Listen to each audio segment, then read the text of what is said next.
name is Jude. I'm an assistant professor at CNM, and I'm going to get things rolling. There are movements that emerge out of the ability to bring together this social and bio data, right? Things like a movement called quantified self. I don't know if you've heard about this, but the ability to track your body and bio patterns, right? Recording when you have sex, for instance, and keeping track of that, right? What does that tell us about each other? How much can we make public? These are all issues that emerge, right, when we have the ability to do these things. And even more further down the line, looking much further down the line, implantable sensors in organs and getting us to monitor our own organs, right? If you have the ability to monitor your own organs or your own brain patterns, for example, Denise in our department does a lot of work with sort of what if we can make our own MRIs and gene sequences open source. What happens then, right? The other set of technologies, not really technologies, but movements that result out of technologies that I think communications really needs to pay attention to, is this sort of a hacker-maker space. There's a lot of energy going there in terms of entrepreneurship, innovation. They might not be blue sky innovation, they may be applied innovation. They may be bringing together two data sets that you probably wouldn't have brought together before, but out of that comes an app, right? So these are things that I feel personally we need to stay abreast of as a department and as a field. And I certainly am going to address some of them in my personal research. What is technology to begin with? You know, if you go back and, so last night I was going back and reviewing my history of technology, looking at really what is technology and tool use, and instead of going into great detail on that, I'll just say obviously technology has been with us since we, well, a millennium, since we emerged and started to use tools to do things and make us distinct from other entities. And I think one of the things that we talked about yesterday was we had a bit of discussion actually about the nature of us as human beings. We didn't really describe it that way, but I think that this is certainly what we were having in terms of a discussion. And I think it's our nature as human beings to really develop tools and to generally be positive about the effects of these tools. And this notion is obviously still being tested, because we all know that as we deploy these tools, they have unintended consequences. And these consequences we have to deal with one way or the other. And our part in this whole process of global warming and other things is certainly part of the discussion we're having as a group. I think that we're really tinkerers. I mean, we're naturally tinkerers, that we can't help ourselves. It's a blessing and a curse. And that almost all the time I think we realize that, or maybe we hardly realize the extent to which we're kind of warmly enveloped and to some extent controlled and guided by this technological environment that we're building. We talked a little bit about some of these issues at lunchtime. And I probably should have modified my presentation based on the lunch activity. Historically, there are those who feel differently. Certainly organized and disorganized religion to some extent has reacted strongly over the years to technological change, to change of any kind. And we see this in some of the disputes and the issues that we deal with today. And we also, I think, are largely pretty arrogant in some ways about the nature of what we do and how we change things and how we move in ways that we cannot anticipate. And this is a pretty, as you know, those of you who read a lot, which everybody in the room does, is a narrative that we see in a lot of the fiction we read and the movies that we watch, and the traditions of human beings overreaching and the consequences as we use technology and overreach. In general, though, I'd say that we continue to edge, or some people would say race, toward a future that's increasingly dominated by technology and this network of objects that we find ourselves engaged in.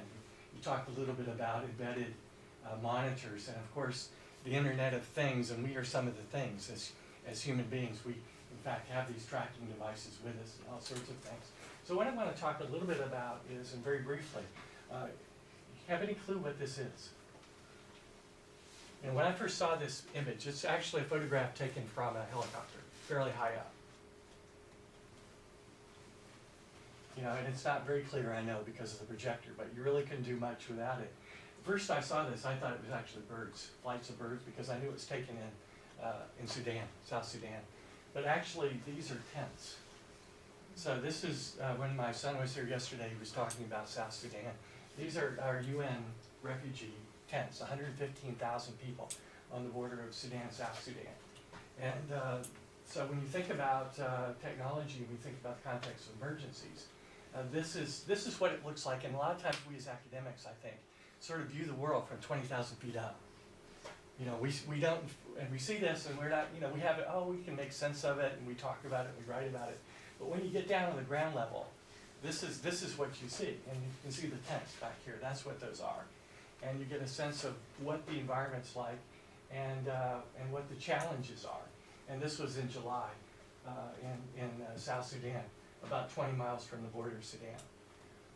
So what are we looking at? So people that deal with emergency issues and conflict and have in fact, we're looking at a curve that looks like this, or a trend line that looks like this. These are the number of major natural disasters between 1975 and 2008. And even though it looks like they're tailing out a little bit, if we were to map this, you can see that these are going up.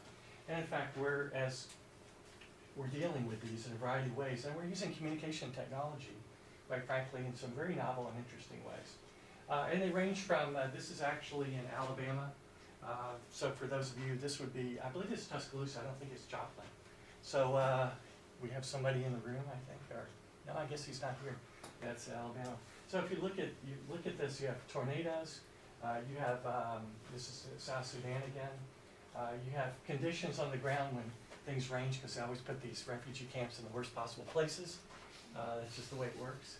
And so I want to talk a little bit about some of the things that we might use again very, very briefly, because I know I only have about 5 minutes left.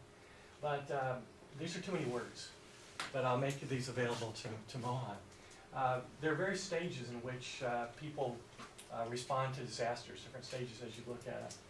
One is really alerts and early warning. And there's different kinds of technology that gets employed. Information obviously has a huge value in emergencies. But governments and agencies have a key role basically in ensuring that people get good, reliable information, however they can get it. It's often described as what's called the public good, which is an economic term, obviously. And they use a variety of technologies, but we need to, and they recognize that they need to make this person-centered and culturally appropriate. It's not enough just to put out information, but instead you have to, in order for people to really attend to it in that noisy environment that we have to do unusual things to make sure they're prepared. It's critical the right regulation and standards are in place. Until 2005, it was very difficult actually to deploy people to situations, conflict situations, or to disaster situations across national boundaries. But then we actually signed a number of pacts or agreements which allowed international emergency efforts to take place and move across borders relatively fluidly. Before that, there were lots of permissions that had to take place, and there's still some of that, but it's a lot easier now to do that. And actually, when you really think about that, if you think about technology involved, the tsunami warning systems and things like that, these are examples of really a lot of money that's put into this alerts and early warning. And in this part of the world, further north of you actually, that's critically important. And when you think about the technology that's involved in this kind of effort, and communication technology is in the middle of that. Next stage that they talk about is preparedness and basically building resilience. You have to be prepared beforehand, and this is in distinct stages. In the US, we're not very good at this. We're not very good at preparing in advance. We tend to be pretty good at responding to emergencies, but we're not very good. Other countries, if you have one of your colleagues in here, like the Netherlands, for example, are actually excellent in terms of what they've been able to do to prepare for possible disasters, especially rising sea level and this kind of thing, whereas we're not so good. preparedness requires long-term planning, investment, and education, and again, the U.S. maybe we can't quite get the money up front to do that. Costs us. But obviously there are social media aspects to this, there are traditional media aspects to this. People talked about that information campaigns for the most part are not terribly effective, but instead what you need to do is get key journalists, key communicators, and key opinion leaders in order to get them involved early on, so that when something to prepare people and get the message out in a variety of ways. So what I want to do actually is, this is in a bus in Newark just about 3 weeks ago, and what they're looking at is a particular technology that's a geotagging technology that I think someone mentioned yesterday, and I'll get to that.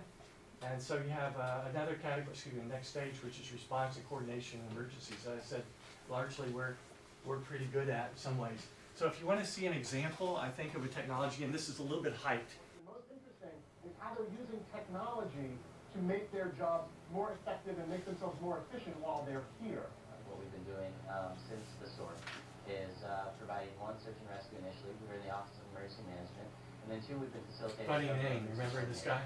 The next green bus is a mobile command center using software from a company called Palantir that was originally designed for battlefield management to help track troops and soldiers as they move from house to house, from village to village. Except now, that software is actually tracking aid workers as they move from house to house and from neighborhood to neighborhood.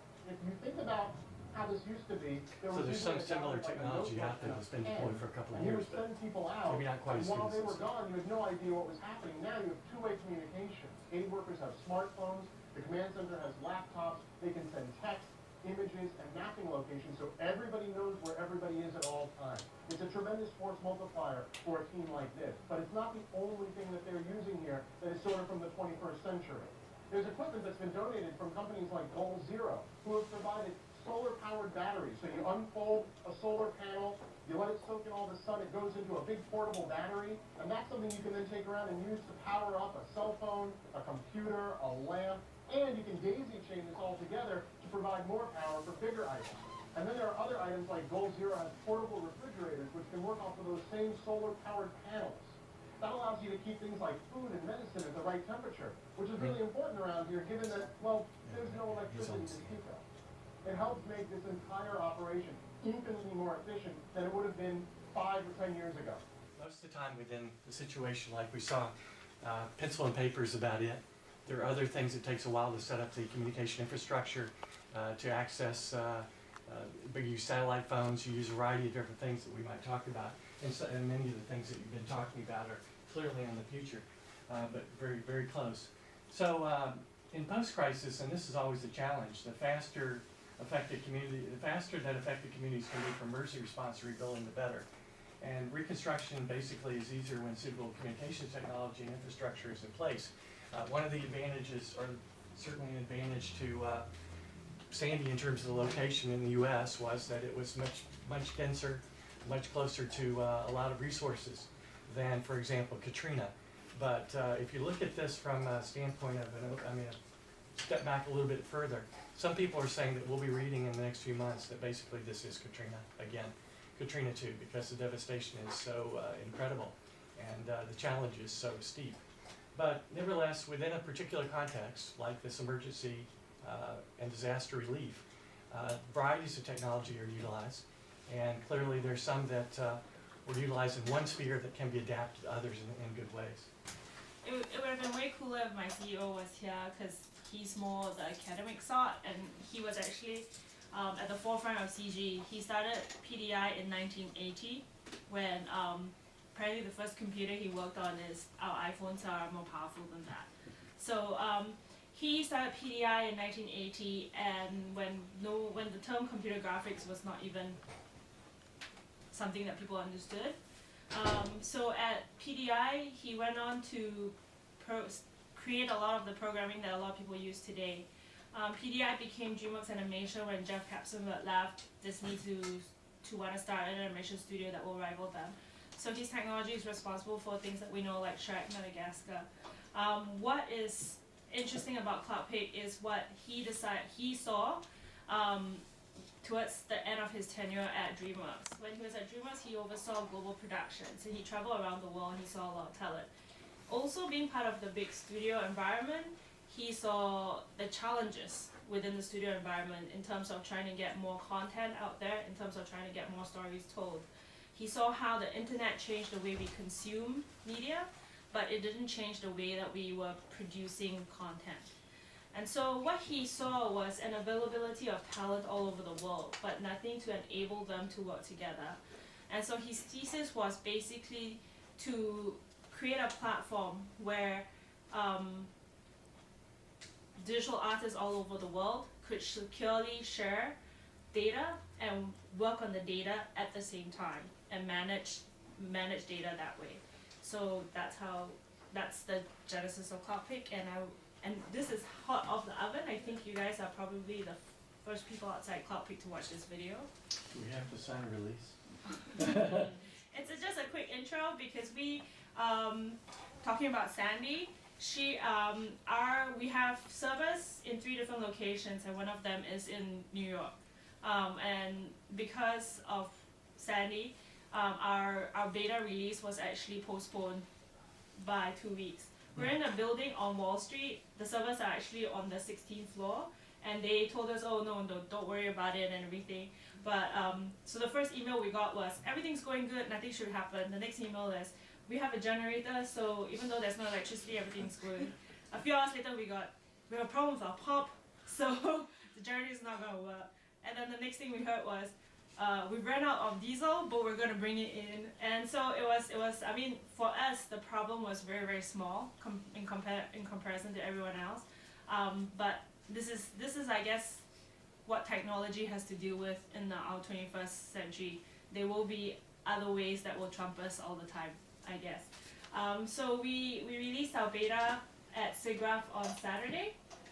So SIGGRAPH is a computer graphics show, and it was here in Asia. The SIGGRAPH Asia chapter was here last week, Thursday, Friday, and Saturday. And so we released on Saturday, and this is kind of the video that kind of gives you an idea about what we do. Today, you can work in a smaller team scattered across the globe. But isn't it a hassle to share large files over emails, FTPs, and other file sharing softwares? Do you worry about security, especially when your project and team expands? How can we do our best work with others around the globe? Cloudpic brings you a simple way to work remotely. The Cloudpic droplet allows you to securely share files across time zones, seamlessly, no matter where you are, in the comfort of your own creative spaces. To take part in our beta, visit www.cloudpicglobal.com/beta. The team that got together really wanted to work from home more than go into the studio and get involved in studio politics. And also they wanted to work with, they didn't want to have to move to LA. No one really likes LA.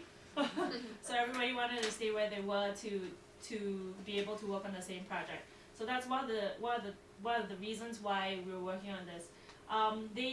The group got together in 2008, and there were a lot of challenges for them to bring in terms of how to securely share data, and that's been the biggest challenge for us. And so we're really excited with our beta to see how that will go and the scalability of it. That's our current issue right now. And with this, what we really want to hope is basically when you guys were talking about crisis management, anybody in the media project will be able to relate to that kind of thing, because trying to put a production together really feels like a crisis half the time. So,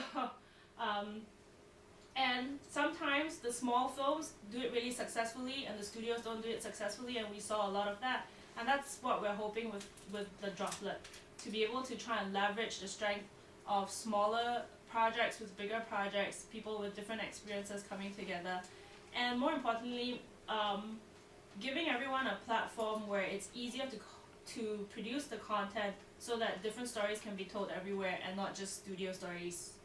So you can hear stories from India, from China. A lot of these stories are great, but will never go through the studio system and will not see the light of day, was one of the other things that we hope to achieve with this. So yeah, I guess in a nutshell, that's what we are doing. I'm happy to answer any questions, technical ones. be a little bit tough for me to answer because I don't come from a technical background. I produced animation, TV, feature films, and stuff like that. So, and that's the part of the team. My team uses me as a user test case. I'll go in and I'll click things and I'll go, why is it like that? And they'll go, oh yeah, people don't get that. Yeah, because my team, the development team, they're all really, technical directors and they're all programmers and artists in themselves too. But a lot of them forget that the regular producer, the regular animator, actually, we don't care about the magic that happens behind. We don't even call it magic among ourselves. But essentially, yeah, that's what the team uses me for, and yes, that's what we're doing. So virtual studios is what we think the future will be. And the idea really came from our CEO's boss because he was 15 years old in 2007. And he created a short film with 7 other people he never saw physically before, and he met only online. Yeah. Here's a question. Yeah, you mentioned that some of the work you're trying to do is combat climate change. Is that correct? No, sorry. No. No. Climate change? Not to do with climate change? No. Oh, okay. Yeah. I have a question. How many people can simultaneously use this? How many people in a group?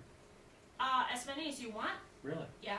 Right now, we've scaled the test successfully up to about 60, and that's something that it was challenging. Mm-hmm. We had and different problems with it. So we're going to see, and it was quite a controlled test. So we'll find out when it's less controlled. I guess sort of a question or a comment. I think it's interesting that this is something that this is definitely the direction people are going, right? Having not just everybody come to Los Angeles, for example, but spread around the world. I guess what will be interesting to see is how this affects the sort of control over the media industry and how having things more decentralized maybe changes where content is being produced. Because I do see, for example, first there was a shift from having everything in the US to having outsourcing like in Singapore or having Lucasfilm in Singapore, for example.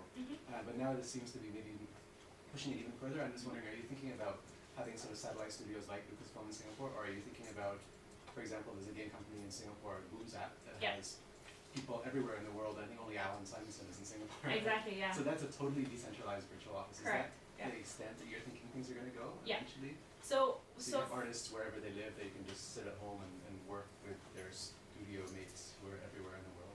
Correct. So like with Alan, Alan was one of the first few people I spoke to when I was talking about this, and they have their own way and their own tools right now. So we do see that as a future, but there's also efficiencies. There's certain efficiencies, and also depends on which country you're in. For example, in Singapore, anything beyond like a 60-man studio, unless you're the likes of Lucas and whatnot, it is going to be very hard to manage that kind of burn rate every month. And then different countries all have different issues. And then of course, if you go to countries like Indonesia or Philippines, where we have some clients that we're working with, what for them is difficulties is bandwidth. Yeah. So some of the key things that we were looking at is how that it doesn't matter if your bandwidth drops. As soon as it gets back on, the metadata will keep transferring, so you'll still get the most latest version of the data as soon as you're back online. And that's kind of invisible to the user. So these are considerations that we've had while developing the platform as well. Yeah, actually that's a good point, because you wouldn't want people to be waiting for some content and then it becomes a bottleneck. The fact that it's distributed, you need to be able to still keep working and then catch up when you're back online. Yeah. So are you, is this targeted at existing teams, or are you looking at people who form teams around this? Both. So there is kind of a new workflow that we've kind of thought about that isn't typical right now of say digital media content production, and we're working with various clients in terms of especially content for the mobile, where you really don't need that many people to do it, and it could possibly be quite distributed in how that workflow works. There are some hits and misses, and like I mentioned also earlier was that we're also not digital native, so we may still have like the traditional baggage that makes it hard for us to think about different ways. So when we're working with some of the newer artists, they do have certain things that they ask about the development team that they put in place. Yeah. So it is a new workflow that we're really hoping to see from it. Yeah. So a project that I worked on was trying to get scientists to share their data and work with each other online. Okay. And we're talking big sets of data, Yeah. terabytes, right? We had built the system, it was well designed, we've done all the user experience work, but the scientists wouldn't relinquish their old work processes, which involved taking a hard disk out of a machine, putting it in a FedEx envelope and mailing it off to their collaborator. And every week, literally, they do this exchange of terabyte hard disks. And metadata for them was a post-it on a hard disk, you know, a void file, whatever, right? Yeah. That kind of thing. Yeah. I could not get them to get on the system and use it. Was it a UX issue or? I don't know. So that's something I'm posing for you. Okay. Because if you're targeting existing teams, there may be existing work processes that Correct. Yeah. they may be unwilling to relinquish, Yeah. despite the fact that there's the technology there. How would you address that? Well, there are many different ways. So while we were doing this, we work with we're a startup, so we have to make some money in the meantime. So we do a lot of consulting for different studios all over Asia, and we work with different studios, and it's part of our development as well. Different studios of different teams with different objectives, with different products at the end. And one thing that we found was that security is a key thing, and that's why that's important things for us. The other thing is really no one really cares about the magic thing. They need to use it easily. So one of the key things that you see there is FTP emails and consumer sharing softwares. All of this, if I don't know whether it's typical for you guys when you share files, but in a media file, in every production meeting, it is so common to hear, is this the latest version? And more often than not, it's not the latest version. So versioning is a key thing for us. So when you go into the project, the file you're looking at is the latest version. And that's one thing that for our, I guess, the existing teams, that's targeting an actual problem that we want to solve. Granted, we don't know if 300 people get on it, what's the time lag on that, but that's something that I'm keeping my fingers crossed on, and everything will be good for it. But yeah, so that's one of we found I guess the biggest gap, and we want to fill that. Yeah, and so far so good, I guess. So it sounds like the cultural practices in your industry are different than the cultural practices among the scientists. What she said just brought back some bad memories. I could tell. Versioning. Yeah, so we found versioning, and that so if it's FTP, and then FTP has other problems, right? So it's like we found if you FTP across, oh, this file's corrupted, and then you'll go, okay, we'll send you this other file, and then that kind of depends on other files, and then that's kind of affected. So I don't know whether it's the same problem, so maybe it's that. But then there's also some old, I know my mom doesn't do internet banking.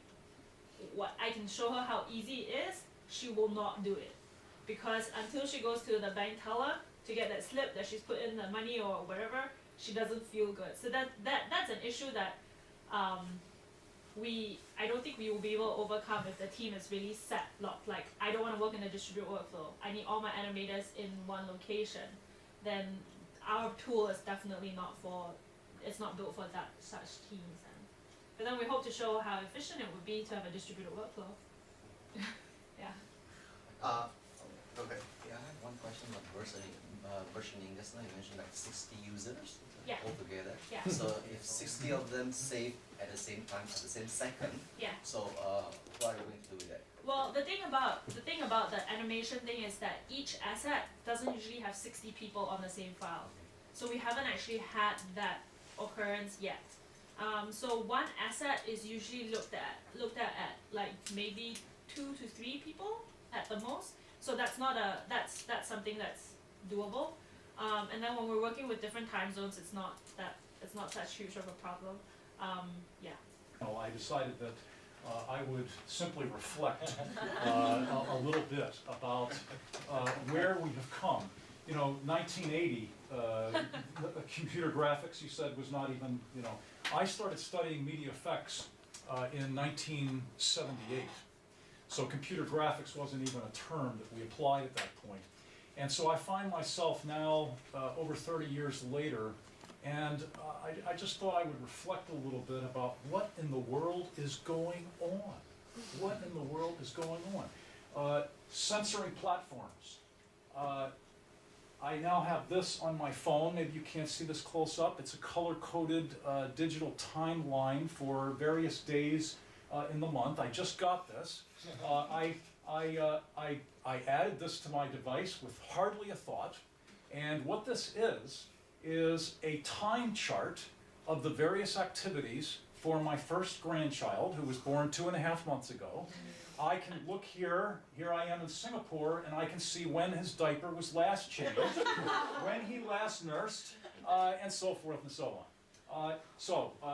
These truly are censoring platforms, and I can actually enter things on this when I am caring for him, so that the mom will know what's going on. What kind of reflections do I have? I want to start by saying that my whole perspective was from the standpoint of media effects. And the dominant paradigm of media effects over the years is very message focused. So for a long time, the question was, what are the effects of media violence on aggressive behavior? That's still an interesting question and an important question, but it's a question that's dominated by the notion of message effects. And in fact, my classic sort of definition of communication, it's about the production of messages, it's about the messages themselves, it's about the way people use those messages and are affected by those messages. But I have to tell you, and this is heresy for a media effects scholar, my first reflection is that perhaps Marshall McLuhan was right.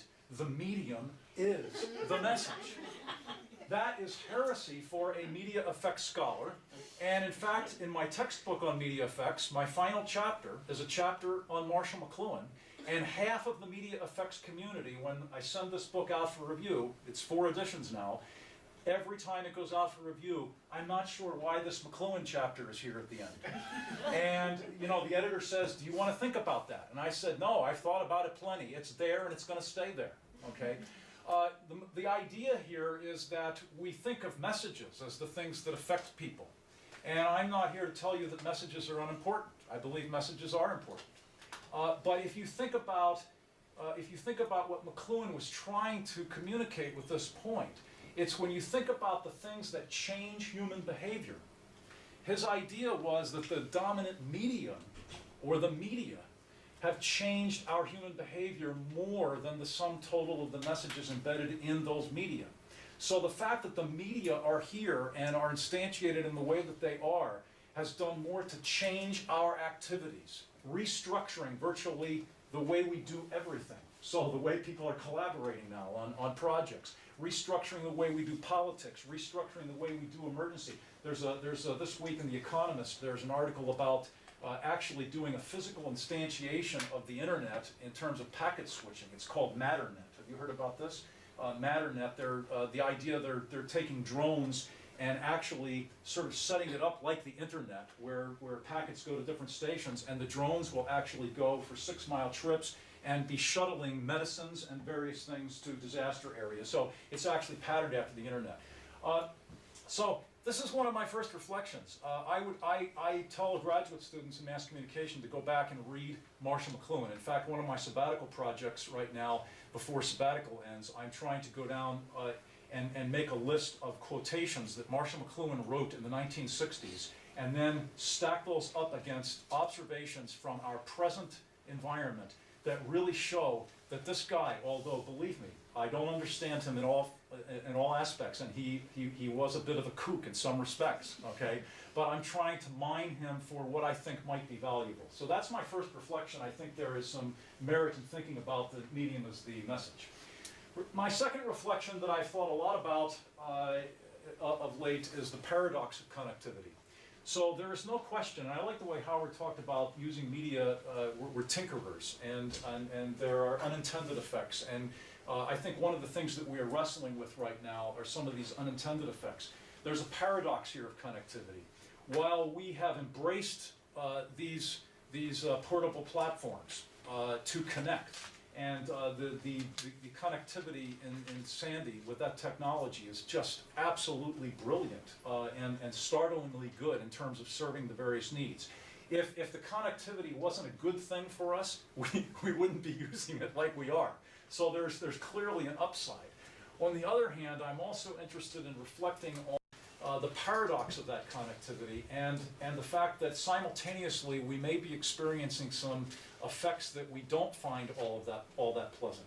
So over the years, the research is now revealing that where just a few years ago teenagers may check their cell phones, and adults too, maybe 7 times during a day, we're now checking our phones 25 or 30 times a day.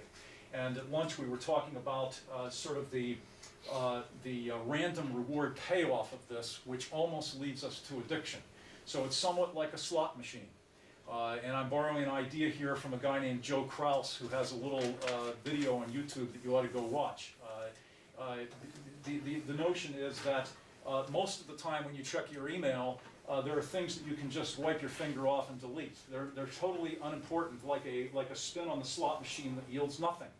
Why do you keep going back and checking it so much then? Because every once in a while there is a nugget, a big payoff in there, something that you had to have at that particular moment. And we don't know when that's going to come in. And so that actually leads us then to become tethered to these devices like they are appendages of our bodies in the way that McLuhan talked about as media being extensions of ourselves. And so I think that there's a paradox here. This connectivity may not be serving us all that well in certain spheres of our behavior. The third reflection that I have here is the role of text in the global village. McLuhan coined this term, the global village, and he also had this idea that the content of the new media is the old medium. And so initially, if you go back, and this transition is happening very, very quickly. When the internet was first introduced, it was almost all text medium. So I can remember the first internet connection that I had. It was just all text, and you could actually, you could see the letters scroll out in time. It wasn't instant display. Telephone modems, and it was all text. As this medium has developed, text has become less important. So the media has become more visual and more acoustic, just as McLuhan talked about in terms of this transition to the electronic age. But yet text is still here. It's still a dominant way of communicating. And text messaging today, of course, is all the rage with youth. Text is really a rather impoverished medium in the way that we're using it right now in certain ways. It's great for transmitting information, and because we can do it very quickly, we have come to rely on it in a way that we never did. It's fast. But it's a fairly impoverished medium for communicating the subtleties of human emotion, so that people are getting into various kinds of situations where there's misinterpretation of feelings and emotions because we're relying on text to communicate this, and the human face and voice is a much more powerful modality for communicating the nuances of our feelings. And when we're face to face, we can do online adjustments instantaneously in a way that at least the media situation right now makes it more difficult to do. Now, I'm an optimist. I think that we are in what McLuhan called the 300 to 400 year transition to the electronic age. We're not there yet. And I am an optimist. I think that as human beings, we use these things as tools. We will work these problems out, and we will overcome these kinds of limitations and use technology in our best interests. The fourth reflection that I have here is really a question mark. Does living in the electronic age affect our ability to delay gratification? There's some fascinating research that has been done by social psychologists. My daughter worked with Roy Baumeister down at Florida State University, who was involved in a lot of this research. With children, there's a simple test they call the marshmallow test. You put a marshmallow in front of a child, and you promise the child that there will be a reward if the child doesn't eat the marshmallow when the adult leaves the room. There's an analog to this test that my youngest daughter works with at the University of Minnesota in dealing with substance abuse populations in twin studies. where they tell a person that if you delay gratification for this $7 that we're going to give you, we'll mail you $17 in 1 week. So if they just delay for 7 days. Whether or not a person chooses to delay gratification, the child or the adolescent, is very predictive of future character development, shall we say. So the adolescents who can't delay gratification end up much more likely to be involved in crime. They end up much more likely to be involved in substance abuse, and they make lower amounts of money. They're not as productive citizens. A whole range of things. Same thing with this marshmallow test with young children. The score on that test, whether they can delay gratification, predicts all kinds of positive or negative consequences 10 or 15 years later. I think this question is very important with respect to where we are with new technology today, because as my daughter, who studied with Roy Baumeister, puts it, she says, we are not, with this technology, we are not getting many opportunities to practice delay of gratification. The use of this technology actually is feeding a kind of an appetite for instant gratification. And you can see this in a lot of different spheres. As we sit around in casual conversation, if somebody says, I wonder what that person's doing now, or I wonder what the answer to that question is. Well, somebody can whip out the phone and Google it and immediately get the answer to that. We don't have to wait very long to get solutions to our problems. And the thing that I'm reflecting upon here is just a question. Is that all positive for us? Or is there a downside to that? If you're a teacher of a large lecture in a university setting, a lot of times in my conversations I'm hearing professors say, these students want everything right now. And if they have to wait for something, if they have to wait for you to answer an email, it causes great frustration and they really don't know how to deal with that. I think there's an important question here, and I expect we're going to see some more research on that. And finally, my last reflection has to do with new media and the brain, issues of multitasking, gap time in the brain, understanding the interface between humans and technology, and simply in the terms of what our brains are capable of doing. So we talk about multitasking a lot in this new age of media. And I think actually those that study cognitive tasks and so forth would tell us that we don't really multitask. What we do is we task switch.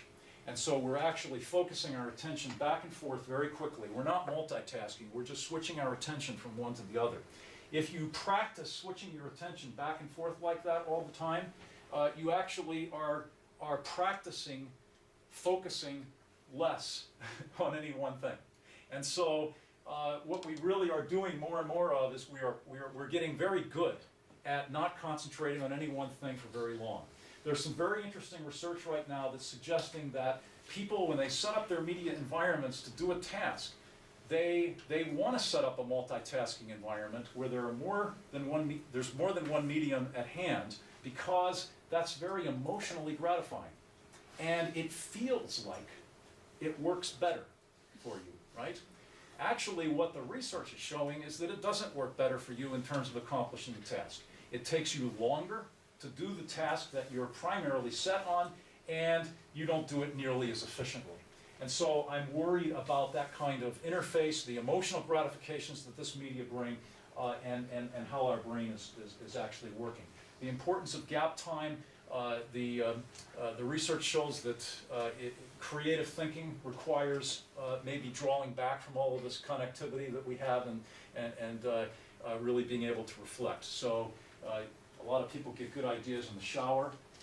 Let's hope that we don't bring our cell phones into waterproof cases with us into the showers, or we may start losing creativity. Those are some of my reflections from the standpoint of media effects research, and maybe there's something there that you can pick up on. Thanks.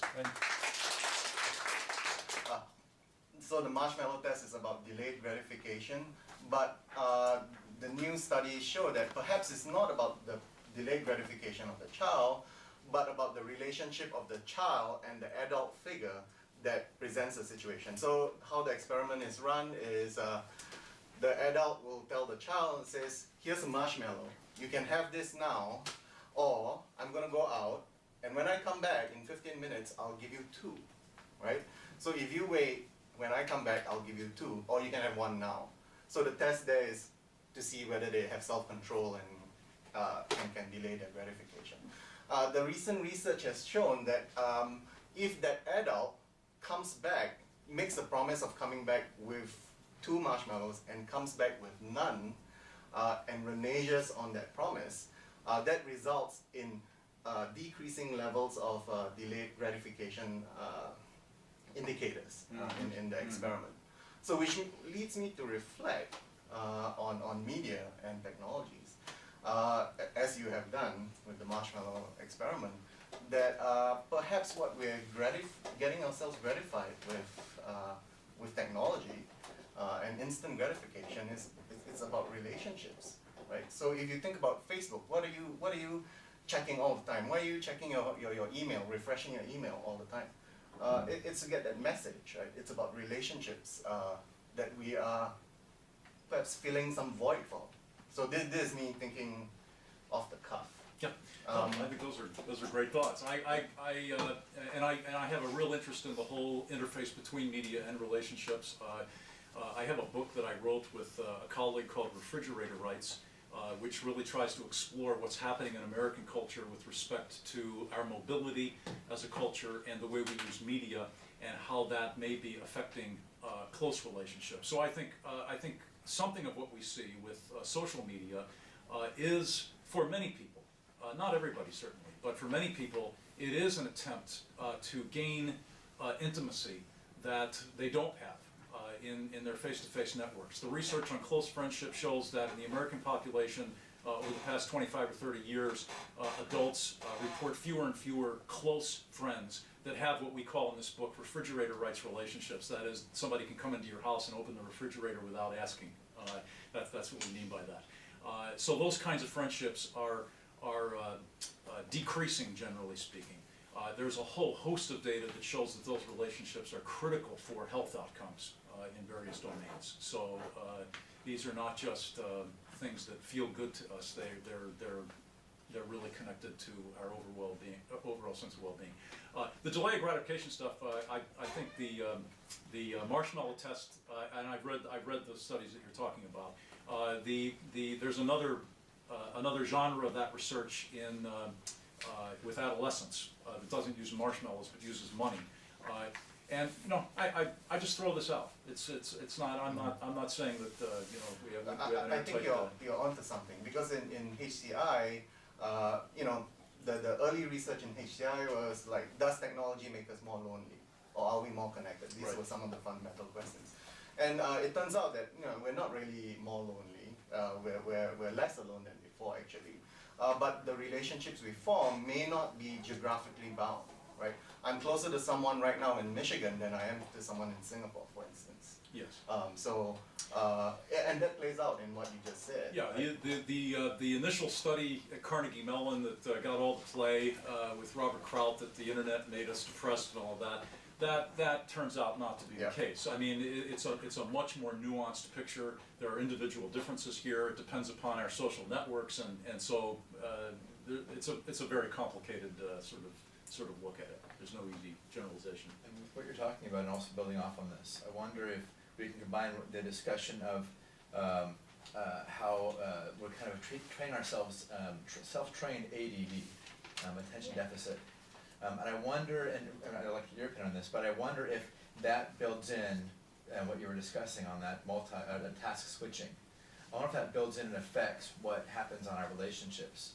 If it's, I give myself 5 seconds for this one, move on to the next one, and once I'm no longer being gratified, or once, there's something else out there, you mentioned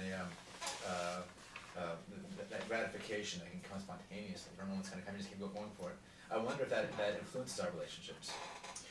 Yeah, I think another theme here that is important to me is as we spend more time, as children spend more time relating to people in this electronic form through social media, what impact does that have on the skills that they might cultivate in a face-to-face world? So one thing I've just noticed anecdotally in the 30 years is that it used to be that prospective employers would always talk about the importance of writing skills for students coming out of college. I'm hearing more and more now prospective employers talking about the ability to carry on face-to-face conversations. And I don't think that's necessarily accidental. I think there's something going on there that we haven't really touched yet in our research in terms of young people's social skills face-to-face. I don't know if this is interesting for you guys, but I'm actually working with a client who is trying to produce 90 minutes of content a day, so that they can go on, so that people can consume that much content in a day, so that there is that much content on their mobile platform every day, new content. So what you're saying, I think it's true. I completely understand. But and that whole idea of needing to be distracted all the time or needing all that consumption, that's created a demand, and there are people actually just continually feeding it, for better or worse. I'm not sure, but yes. So there is actually someone who's working on that, so that you every morning when you go on, there'll be something new to watch, and they're not saying just once a day, throughout the day, and that's what they're planning to do. Any more questions for Glenn? I have a question. I have a question on number 3, reflection of the rules of text in the global village. And last week I just started a Chinese language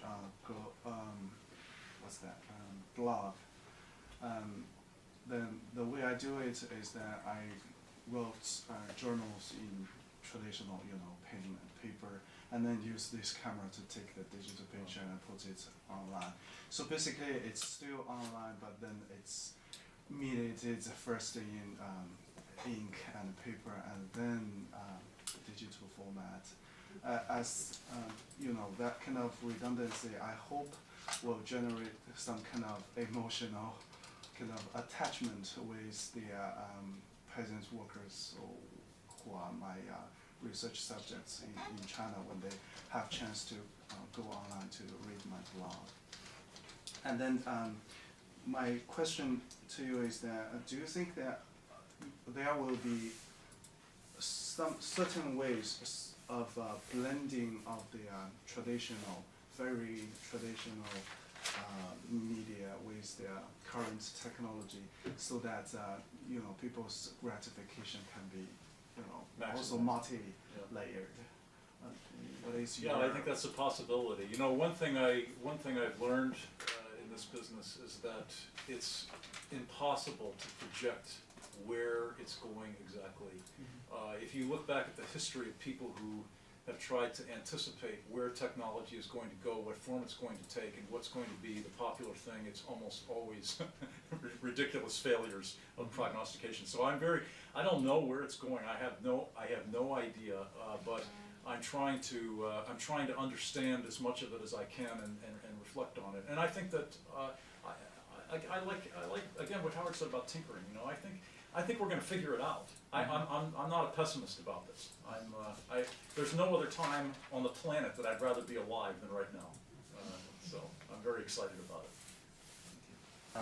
Today, actually, I'm presenting something. Okay, since we have so many great scholars over here, actually, my presentation would be to get feedback from you guys. Okay, I'm going to submit the paper. Okay, so this is about when Jude earlier mentioned about this crowdsourcing and the rest of the things. Okay, I was a bit worried because my so-called emergent technology is actually mobile phone, very common. And but at the end he mentioned about it, so I'm quite relieved. And then a lot of people talk about it, say, okay, this is probably the thing that I could talk about. These things actually in the beginning of the year we have one panel as well. It's talking about this mobile emerging technology in Asia. This Dr. Professor San actually is the chair, and I present this to the audience and a lot of researchers. And this the demonstration, and when I give the demonstration, a lot of them say, "Wow, this smartphone can do that." Actually, It's very, very, I think, very, very common. So I think probably I'll do that again over here. So earlier in the morning, I tried everything, seems okay, but again, I try here. I don't know why, whenever I want to present it, I want to give a demo to you, something happen, always like that. So I'll try to see. I think, okay, this is, it's 10 o'clock and we know exactly where our children are. So this is the practical effect of location tracking system in children's attitude toward the system. So I would like to give demo as well. So this is about 2 years old, my phone. This is S2. Currently in the office, I saw our admin staff, they are having S3. So it's very, very common. Our admin staff, 3 months ago, she had an S3. And it's very, very cheap actually here in Singapore. Something like this is very, very cheap. So it's actually with the $300 of Singapore dollars and monthly $20 of subscription, we can get S3 for free. It's very, very cheap. So when I travel to Taiwan, I don't see quite a lot, like here in Singapore, quite a lot of people, this is actually, I get it from some Mohan's slide, when he used it during retreat. I said, oh, this is very, very good. I don't need to take this, okay? So as you can see here, most of the user over here, we are using a smartphone because it's very, very cheap, affordable.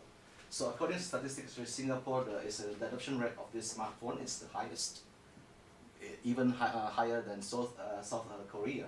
So we can see that with this technology like this is 2 years old, I just can install something like Android Lost for free. This is an application to track the mobile phone. But a lot of people actually misuse it.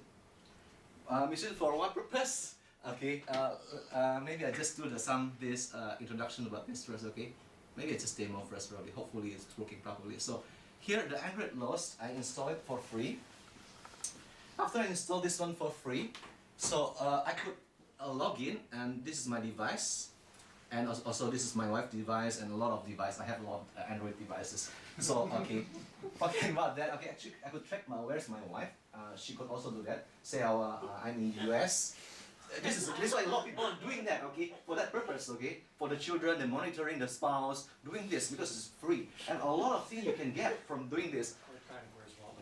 Yeah, okay, this is the rear of the handphone. This is the for taking the photos. Can be used with, put it over here.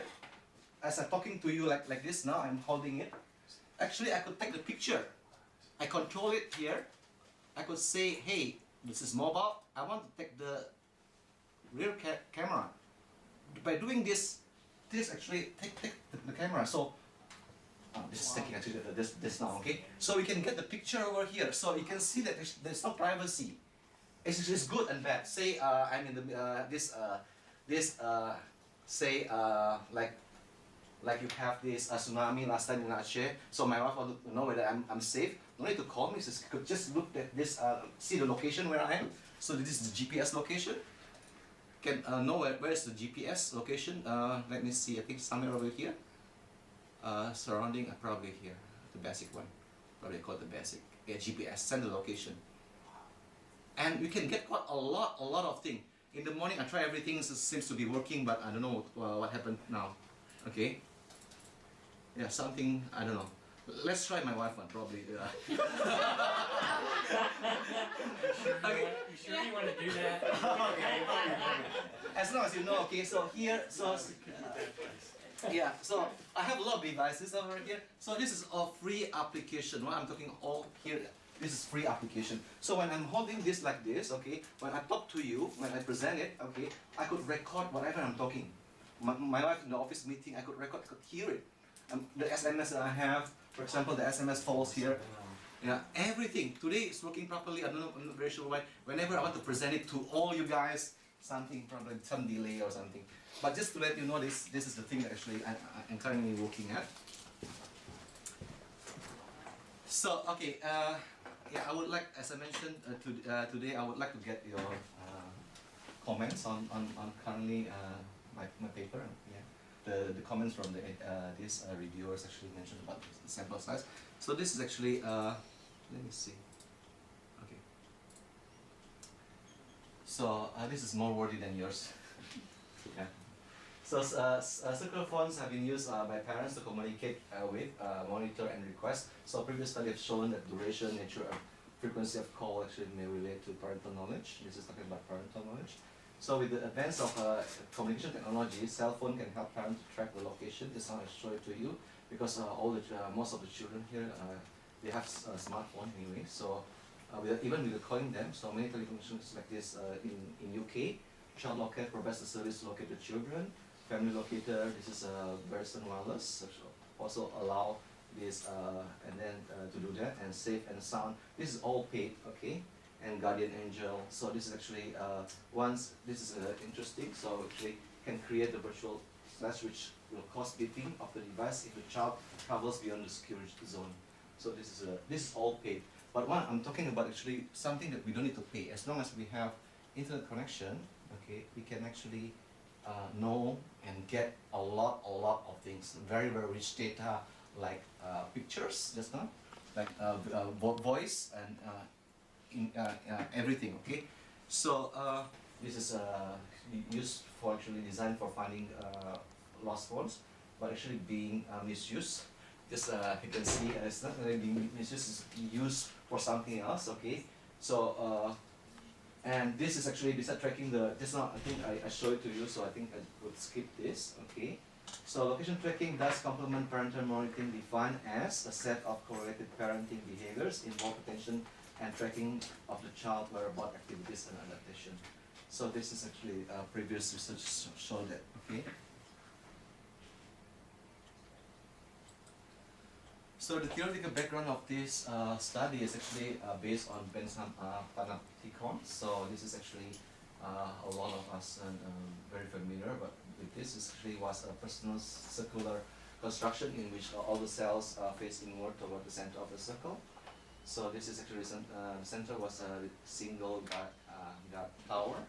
So this is actually I use this kind of notion to actually the special arrangement of the panopticon. So as parents, we actually know who, where our children are, okay, who they are with, and get everything. So get all the information. So based on this, and in CMC research, I think quite a lot of research as well talking about this. For example, the key elements of panopticon is actually hierarchical observation, normalization, and the subject's objectification and individuation in focal this analysis of this in the presence of CMC. There's quite a lot of people that have done it. So what I'm doing actually, I'm getting it from Botan's model. Very fast. From Botan actually, this is the paper quite long. I think about 13 years ago. So Botan did this. Actually proposed a panopticon effect, a model. They actually had 4 independent variables. This is actually four elements. So the key elements imply a minimum of possibility of the effects of surveillance, including a reduced sense of privacy, increased uncertainty, and reduced self-esteem, and reduced communication that always accompany the use of electronic surveillance. So this is Botan.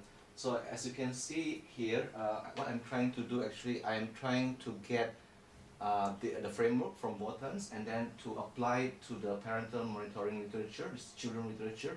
And with children literature, there's quite a lot of things about, they talk about privacy, talking about self-esteem and uncertainty. So actually I kind of try to bring this from the employee's perspective and bring it to the children parental knowledge literature. So based on these 4 things, okay, so the research model is this and the result is like this. Okay, this is the thing that I'm talking about. So parental monitoring, this is actually a set of correlated parental behaviors involve attention and tracking of the child, whereabout activities and adaptation. So this conception has been adopted by many researchers. So actually focus on the activities parents actively engaged in, such as tracking the children. This is previous research. So the key understanding of the construct of parental monitoring lies whether this. So as the parental monitoring involves the tracking of and surveillance, the panoptic effect discussed are deemed to be highly applicable in a parent-child context should actual surveillance activities through the use of the technology. So this is the this is the model and the result. So currently this is actually I get it from this Wotan, and then I just change it into this parental monitoring literature. So these are the effects. So the effects, this is actually a negative effect. So yeah, and then this is actually, the interesting thing is actually about the age, okay. This is actually correspondent with the, this is control variables, this too. The age actually has shown an effect on the attitude toward location-based services. This is actually very interesting, actually correspondent with literature on the child. When I talk about this, when I divide this, the age into two groups, obviously those above 13, seems they really care about this location-based services. They really care about it. They're really worried about it. But those before 13, they don't have. Seems like they don't have this concept of privacy. So it's okay. Maybe they are close to their parents, so they could actually tell the parents, okay, when and where they actually about. So without using technology, maybe just orally, verbally, they also mention to parents. But those after 13, they just kind of have the concept of privacy, and that's where we have this kind of effects. I think that's about my research, and I would really hope that you can give me some comments based on this. Yeah. Actually, I had one question. I wasn't sure about the type of monitoring you were talking about, because I think one thing about the panopticon idea is that you don't know if you're being monitored or not, right? But you know that you could possibly be monitored. I mean, it's, you know the guard tower is there. Yeah. You know he could see you, Yeah. but he could be looking at any of the other people. Yeah. And even if he's not watching you, you better do the right thing because you could be monitored, right? It's this potential surveillance that you're aware of. Yeah. Right, so in this case, what I wasn't sure of is whether the children know that they might be watched by their parents through the phone, and therefore it affects their behavior, or is it that the parents are monitoring without their awareness? Because I thought you mentioned that at one point, and it doesn't quite fit with the panopticon idea. I wonder if you could comment about that. Okay, probably like this. Okay, so we have the device all the time. Okay, like me, I'm having the device all the time. So I'm not very sure when actually and where. For example, my wife is checking. But you know that the application is installed and that she could possibly be monitoring Yeah, you. yeah. It's just Because the that same seems concept. like that's a key point. Yeah. Right, whereas if the kids didn't know that it's installed, it would be a different sort of situation. Yeah, so actually when we talk about this, we actually tell the children there's such application. So before we actually ask them to fill out the survey, we say, hey, this is the thing that actually collect this pair data with the parents as well. We tell them that this is possible, so they know about it. Okay, yeah, So, so the observed person is aware they could be observed. Yeah. Okay, that's I guess one. Yeah. That's good to know. I wanted to suggest a revision to the model, right? Instead of this sort of panopticon model where one can observe many. Actually, you know, like you and your wife, she's got the app installed, so do you. So it's the many observing the many, right? There's a term called holoptic effect, right? Where many observe the many. For the children, most probably is the relationship is actually quite simple. I think it's not like one to many. Obviously, I'm not very sure. Probably parents also is very I would say open. Probably they would say, okay, you can know where Steady is now. But most probably when we see this parent and child relationship, but parental knowledge, parental monitoring is actually one way instead of the other way. So yeah. Just one comment. If you continue to collect this kind of data, I think it would be very interesting to look at this longitudinally in terms of what happens to the sense of privacy over a long period of time, like decades. One of the changes that this could have been a reflection of mine is what's happening with the whole notion of privacy in the electronic era. And it seems quite possible that as many people have sort of warmed up to the idea of giving up privacy, that you might find longitudinal changes in this kind of data over time. Yeah, thank you so much. I was thinking about that a little bit too. What's the effect of observing? I mean, when you look at it from the other side, I mean, to what extent are the opportunity to observe? What does that mean in terms of relationship and changes in the parents and the way they use this compared to others that may not. Yeah, actually the model somehow reflect it as a relationship with the parents. We can just see something like the relationship is good, it's okay, you can monitor me, but bad seems like they don't really like it. I was just thinking of the time on the Yeah. observer. Yeah. That's another good idea. Thank you so much. Just to sum up, the panel's topic is on communications and emerging technologies and its implications on the field of communications. So Howard started off by talking about disaster relief, and there you see appropriations, reappropriations, or unexpected uses, right, of military technology in a disaster scenario. I hope I'm summarizing that nicely. Then we have Carlene with the sort of evolving work practices with technologically enabled teams, right? How technology has, enabled us to do work that we couldn't do before, distributedly, for instance. And Glenn's point I will just sum up as a return to McLuhan, right? Which is always good, I feel. And lastly, Julian's point about sort of the panoptic effect with phones. So changing field, changing technologies, ever evolving, and with that, I think I'll just sort of put that to rest. So if people want to ask questions, feel free to do so. We were supposed to end at 3. I sort of let it go on for 10 minutes more, but I think 10 minutes is about as much as I'll let it go on for. Thank you all for coming and being here, and feel free to ask more questions. I think some people had questions for Julian actually. Okay. Yeah.